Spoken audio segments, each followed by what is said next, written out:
এই দেখো চিংড়ি মাছটি কাটতেছে কিভাবে।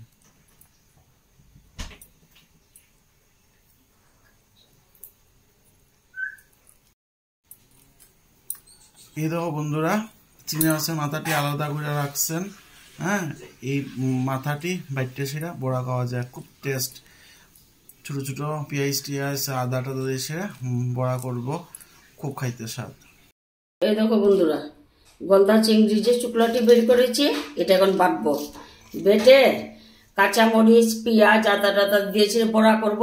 গরম গরম ভাতের সঙ্গে গরম গরম বড়া হলে এক থাল ভাত খাওয়া যায়। এই দেখো বেটে নিচ্ছি, ফালিশ করে বেটে নেব, আর পেঁয়াজটা কুচি কুচি করে দেবো।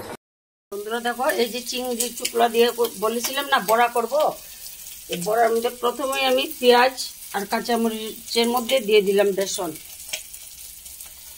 কিছু বেসনের গুঁড়ো দিয়ে দিলাম, পরিমাণ মতো হলুদ দিয়ে দিলাম, নুন দিয়ে দিলাম। এখন দিয়ে দেব চিংড়ি বাটাটা। এই যে চিংড়ি বাটাটা দিয়ে মিক্সড করে নেব।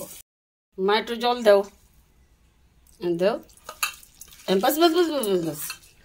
এই দেখো জল দিয়ে আমি পুরাটা মাখিয়ে নিলাম। এখন একটা একটা করে বড়া করে নেব।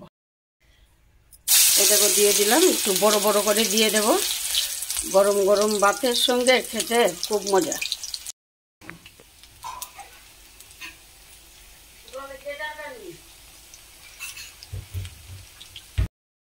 এদিকে দেখো আমার চিংড়ি বড়া কিন্তু হয়ে গেছে, কি সুন্দর গরম গরম, একদম কড়কড়া হয়েছে। ইয়াগুলি খেতে খুব ভালো লাগবে। তো কেমন হয়েছে জানাবে তোমরা, রান্না করে খেয়ে জানিও আমাকে।